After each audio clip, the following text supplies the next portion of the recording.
বসুন্ধরা গুঁড়া মশলা healthy kitchen. সবাইকে welcome করছি বসুন্ধরা গুঁড়া মশলা হেলদি কিচেন থেকে। আমি কাকলি। দর্শক, আপনারা জানেন যে কোনো রান্নার প্রোগ্রামে রান্না কিন্তু আমিই করি, কিন্তু বসুন্ধরা গুঁড়া মশলার হেলদি কিচেনে আমরা আমন্ত্রণ জানিয়েছি একজন পুষ্টিবিদকে। তিনি আপনাদের তৈরি করে দেখাবেন সহজ মজাদার হেলদি রেসিপি। আজকে আমাদের সাথে আছেন পুষ্টিবিদ তামান্না আপু। আমরা তামান্না আপুকে আমন্ত্রণ জানাচ্ছি। হ্যালো আপু। হ্যালো আপু, কেমন আছেন? আমি খুব ভালো আছি, আপনি কেমন আছেন? আলহামদুলিল্লাহ ভালো। আপনাদের অনুষ্ঠানে আসতে পেরে খুবই ভালো লাগছে। বাহ, আমারও ভীষণ ভালো লাগছে যে আমরা আপনাকে পেয়েছি। আজকে কি রেসিপি নিয়ে এসেছেন আমাদের জন্য? তো আজকে পুরাই ডিফারেন্ট একটা আইটেম, এটা হলো বিফ সিজলিং করে দেখাবো। ওকে, তাহলে আমরা আমাদের মূল রান্নায় চলে যাচ্ছি। উপকরণগুলো যদি একটু দর্শকদেরকে বলে দেন। আচ্ছা, এখানে আমি বিফ নিয়ে নিয়েছি আপনার 250 গ্রামের মতো। এরপরে এখানে দেখতে পাচ্ছি আপনার আদা বাটা রয়েছে, তারপরে এখানে লবণ, এটা জিরা গুঁড়া, এখানে আমাদের সয়া সস রয়েছে, ভিনেগার রয়েছে, টমেটো সস রয়েছে, তারপরে কর্নফ্লাওয়ার রয়েছে, আদা কুচি, রসুন কুচি, কাঁচামরিচ রয়েছে, গোটা কাঁচামরিচ, তারপরে এখানে পেঁয়াজ কুচি, রসুন বাটা। আমি এখানে কিছু সবজি বা ভেজিটেবল নিয়ে নিয়েছি, আপনার গাজর, রেড ক্যাপসিকাম, সবুজ ক্যাপসিকাম, এগুলো রয়েছে, লেবুর রস, বাটার। এরপরে রয়েছে আপনার দেখতে পাবেন এখানে যে বসুন্ধরা রেডি মিক্স মাংসের মশলা। তারপরে এখানে আপনার রয়েছে ধনিয়া গুঁড়া বসুন্ধরা, তারপরে বসুন্ধরা গুঁড়া মরিচের গুঁড়ো এবং বসুন্ধরা হলুদের গুঁড়ো, এবং সঙ্গে রয়েছে তেল। দর্শক, আমরা দেখে নিলাম আমাদের আজকের রেসিপি তৈরি করার জন্য কি কি লাগছে। এবারে আমরা চলে যাব মূল রান্নায়। তো শুরুতে হলো যে আমার এই বিফ যেগুলো রয়েছে, এটাকে একটু কিছুক্ষণ ম্যারিনেট করার জন্য আমার বিভিন্ন একটু স্পাইস লাগবে।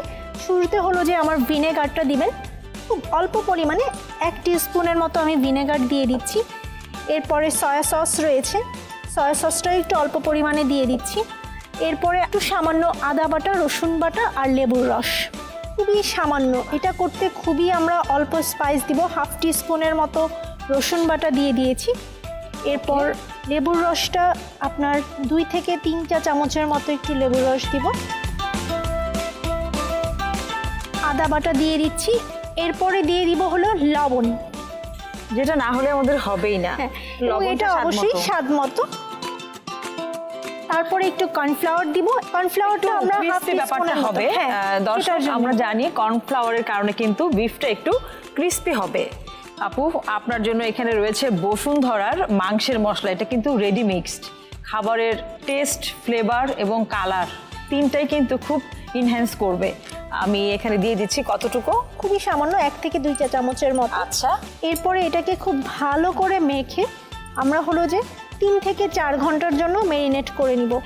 দর্শক, আমরা যখন বাসায় করব নিশ্চয়ই আমরা 2 থেকে 3 ঘন্টা এটা ম্যারিনেট করব, বাট আমরা এখন ইনস্ট্যান্ট করছি। আপনারা কিন্তু প্রসেসটা জেনে নিলেন। বাসায় যখন করবেন অবশ্যই ম্যারিনেট করে রাখবেন। এরপরে আমাদের কি লাগছে? এটাতে কিছু অয়েল দিয়ে দিব। আচ্ছা, 2 থেকে 3 চা চামচ। হেলদি কিচেন, আমরা অবশ্যই তেলটা খুব বেশি দিব না। এবারে আমরা এখানে কিছু পেঁয়াজ কুচি দিয়ে দিচ্ছি, 2টা পরিমাণ। এরপর এর সাথে সামান্য পরিমাণ আদা কুচি এবং রসুন কুচিটা দিয়ে দিব। আদা এবং রসুন কুচি 1 টিস্পুন দেওয়া হচ্ছে। 1/4 টিস্পুন আমরা দিব এতে জিরা গুঁড়া, এবং 1/4 টিস্পুন দিব আমরা ধনিয়া গুঁড়া। আমরা দিয়ে দিচ্ছি ধনিয়ার গুঁড়া। আপু, আপনি দেখতে পাচ্ছেন এটা কতটা ইজি একটা ব্যাপার। আমরা যখন এখানে কম পরিমাণে দিব, এখান থেকে কিন্তু ছিদ্র ছিদ্র আছে, খুব অল্প পরিমাণে যাবে।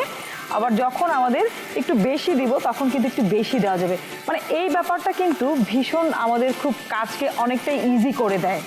ব্যাপারটা ভীষণ ভালো লেগেছে। আপা, আমার মনে হচ্ছে এখন নাড়তে হবে। হ্যাঁ, সামান্য একটু পানি দিয়ে দিব, খুব সামান্য, যাতে মশলাটা নিচে লেগে না যায়। তারপরে হলে এটাকে আমরা একটু কিছু সময় কষিয়ে নিব, খুব সামান্য। কষানো হয়ে গেলে তার মধ্যে কিন্তু আমরা যে বিফটা আমরা ম্যারিনেট করে রেখেছিলাম সেটা আমরা দিয়ে দিব।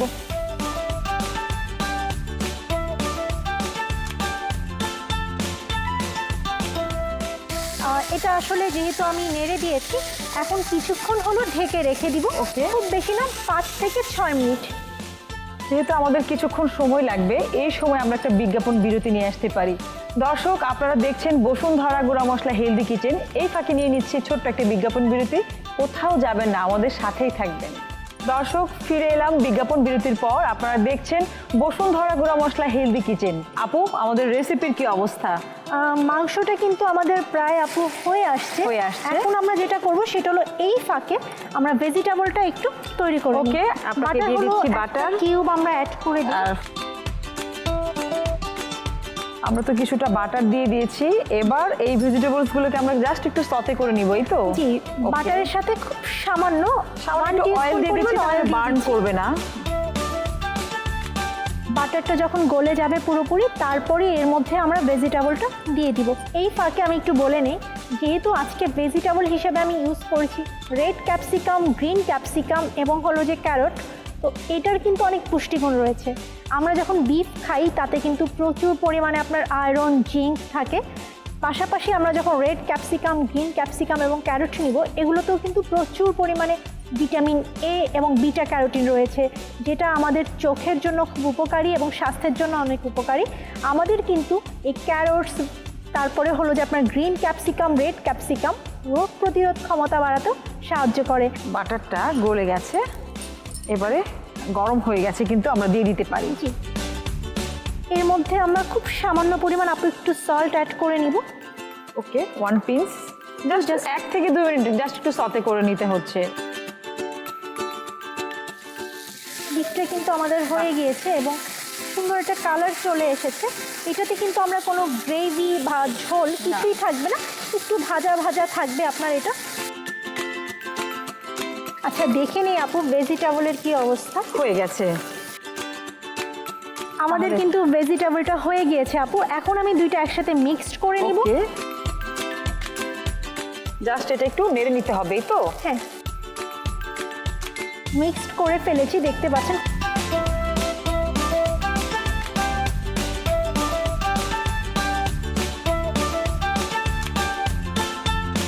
আপু, তৈরি হয়ে গেল আজকের বিফ সিজলিং। এটা আসলে খুবই মজাদার এবং দেখতেই পাচ্ছেন খুব লুক্রেটিভ একটা ডিশ হয়েছে। এবার আপনার মুখ থেকে শোনার অপেক্ষা। অসাধারণ আপু, আমারও ভীষণ ভালো লেগেছে। আপনি খুব শর্ট টাইমে মজাদার হেলদি একটি রেসিপি দেখিয়েছেন, আপনাকে অনেক ধন্যবাদ। দর্শক, দেখলেন তো তামান্না আপু কত সহজে ঝটপট তৈরি করে দেখালো মজার হেলদি একটি রেসিপি। এরকম আরও সহজ মজার হেলদি রেসিপি দেখতে চোখ রাখুন বসুন্ধরা গুঁড়া মশলা হেলদি কিচেনে, শুধুমাত্র দীপ্ত টিভির পর্দায়। ততক্ষণ পর্যন্ত ভালো থাকুন, সুস্থ থাকুন, আমাদের সাথেই থাকুন।